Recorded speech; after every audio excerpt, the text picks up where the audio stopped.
Okay, for number 6, we have this curly cute picture. And so we want to find 3 different ways to basically count the little curly cues without literally counting them, right? And so we want to use the numbers kind of like we did in class with the tower. We want to use the numbers 2, 3, 5, and 8 to count the curly cues, okay? And again, we want some parentheses, some phrases. Think about like what we did with the gum.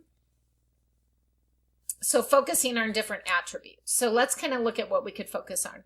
So like the 2 times 3 might be the fact that they come in 3 sets of pairs. Do you see that? There's a pair of littles, pair of mediums, and a pair of large.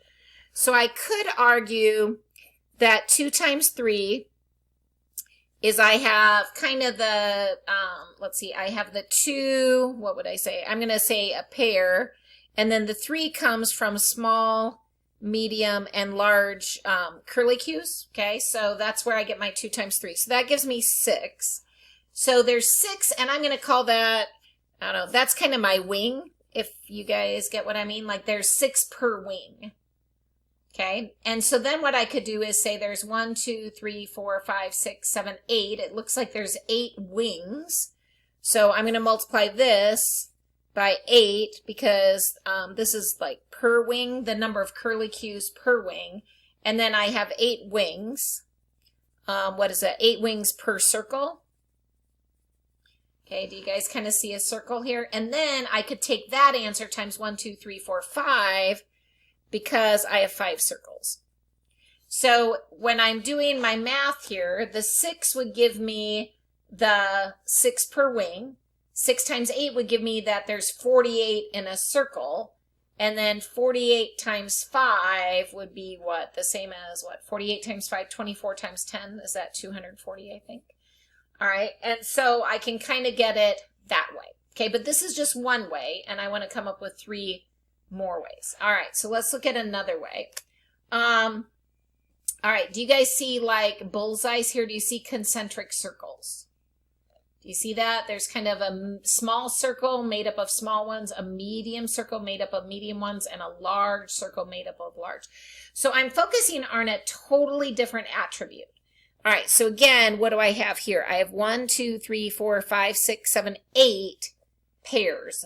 Okay, so this time I'm going to take 8 times 2, all right, and the 8 is the number of pairs, so I have, or 8, and again, I don't know if I should use the word there too, but I have 8, let's see, I'll just say 8 sets of 2 curly cues, or swirls, so I have 8 sets of 2 swirls, because they come in pairs, so that's the middle. All right, and that's for, this would be what, per circle?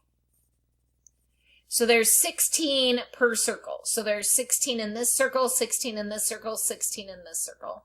And there's 3 layers of circles. So I'm going to multiply this by 3 because there's a small, medium, and large circle. So there's kind of 3 of them intertwined. So 16 times 3 is going to give me my 48, okay?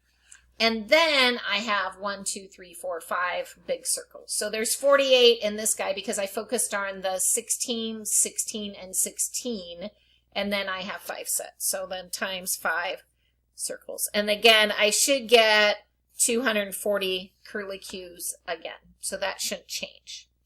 All right, because again, I focused on the middle, which is 16, and there's small, medium, large. So there's 16 once, 16 twice, 16 3 times, and then 5 circles. All right. Okay, so what else could I focus on with associative or commutative properties? So I focused on the wings. Let's see, I focused on kind of the middle. Let's see, we need a third one. So what else could we focus on? All right, so I might take this time the 5 times 3 first. All right, and again, you can't just choose to do it because you want to mess with those numbers. I have 5, how can I say it? I have 5 sets of circles. Okay, so as everyone see, I have 5 sets of circles. And each circle is made up of 1, 2, 3 other circles. So kind of a large circle, a medium circle, and a small. So I have 5 sets of circles, and each circle is made up of the small, medium, kind of large concentric circles. So there's 15 circles in this picture, okay? Because there's 1, 2, 3 here, 1, 2, 3 here, 1, 2, 3 here, 1, 2, 3, and 1, 2, 3. So 3 times 5, I can see 15 circles in this picture. Okay, the next part would be where I'm going to focus on like what's in each circle, right? And so I'm going to use my 2 times 8 there. And again, kind of like what I did earlier, is that each circle is made of 8 things that have 2 in each. So there's like 8 pairs, so 8 sets of 2. So I have 8 sets of 2. And so what I'm doing here is I'm getting the total number of circles, which is 15, and then I'm getting the total number of curlicues in there, and then I'm going to multiply that, okay? And so let's see, that would still be 240. So again, there might be other ways, but again, what you're doing is you're using the numbers 2, 3, 5, and 8, and you're grouping them in a way that matches the picture, okay? So the first one I focused on the wings, right? The second one I focused on the circles. And then the last one I focused on the big amount of circles, the 5 with the 3 inside of it, and then the curlicues last. So that's what I meant by finding 3 different ways and then connecting those numbers to the picture, kind of like we did with the blocks in the lab. All right, if you haven't tried number 7 yet, again, pause and give it a try, and we'll come back and talk about it. Okay, so the next one we're looking at this stack of pennies, and there's 1, 2, 3, 4 piles, 1, 2, 3, 4, 1, 2, 3, 4, so 3 rows of 4 columns, and in each column there's 5 pennies, all right, or I mean in each stack there's 5 pennies, all right, and so what we're trying to do here is we're trying to match, and I'm going to get rid of my book just because there's too much stuff going on here. We're trying to match the picture with the math. So they went ahead and did the math for us, like grouped it differently. We have to connect it to the picture, all right? And so this first one, remember, multiplication means 3 sets. So we somehow have to have 3 sets of 20, all right? And so we got to kind of figure out where our 3 sets of 20 are at. Well, I see my 3. So it's really that I have 3 rows. So my 3 sets are really that I have 3 rows, because remember, multiplication is groups, like 3 groups. So I have 3 rows of, and then the 20 is I have 3 rows, and there's 4 in each row, and there's 5 pennies in each. So here, excuse me, so I have 3 times, there's 4 piles, and in each pile there's 5 coins. And so there's 20 coins total. So I basically have 3 rows of 20 coins. So the 3 comes from the 3 rows.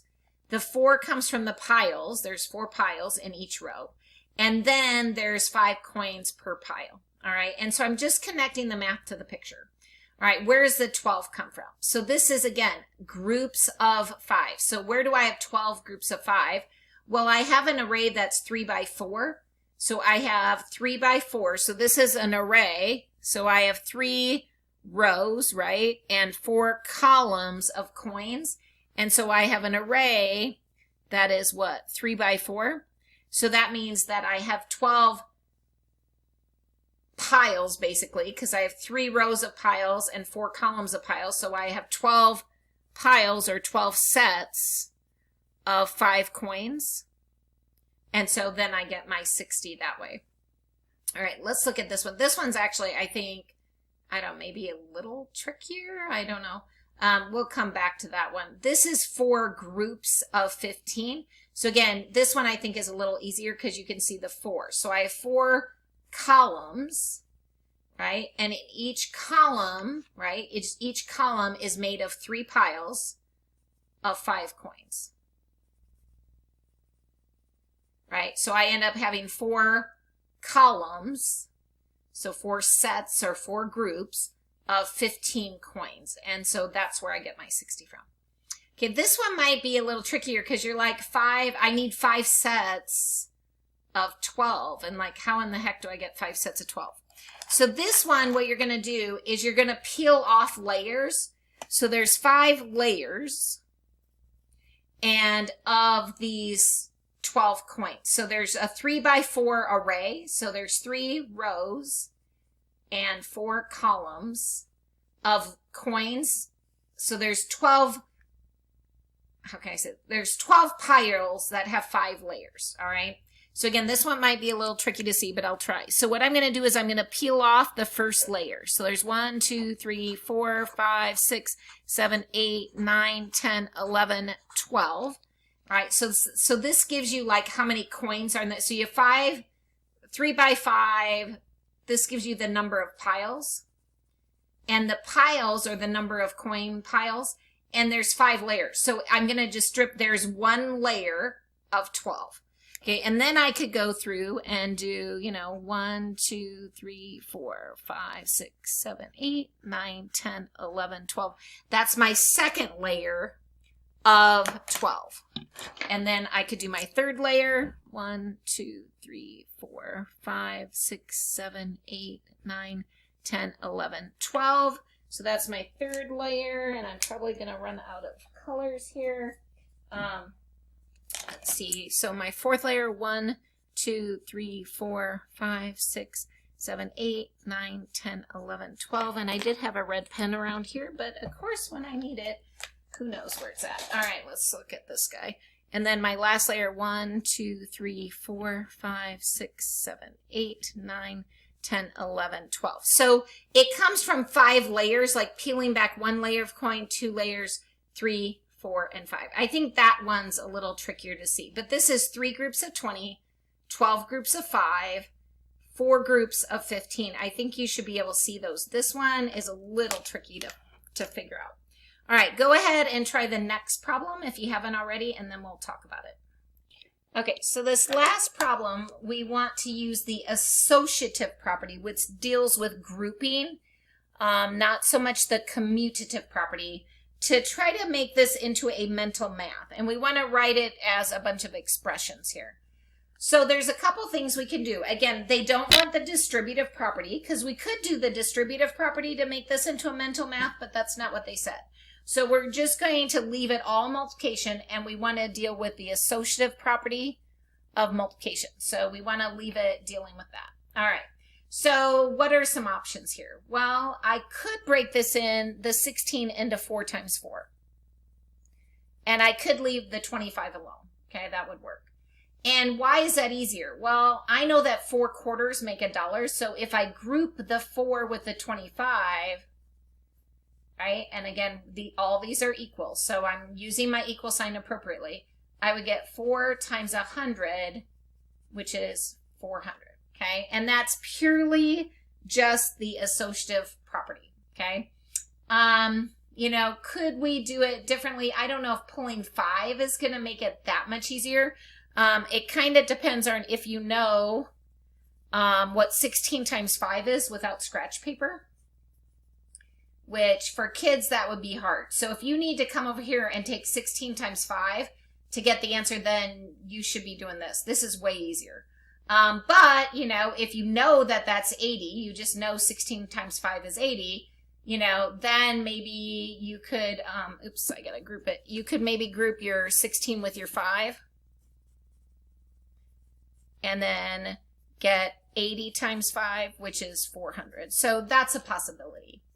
Let's see. So I broke this one down, this one down.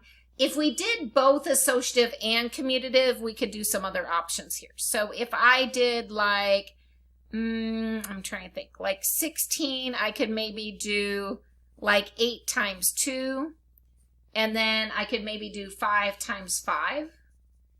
But then notice if I maybe move things around, like put that by that and that by that, then suddenly I'm grouping and moving.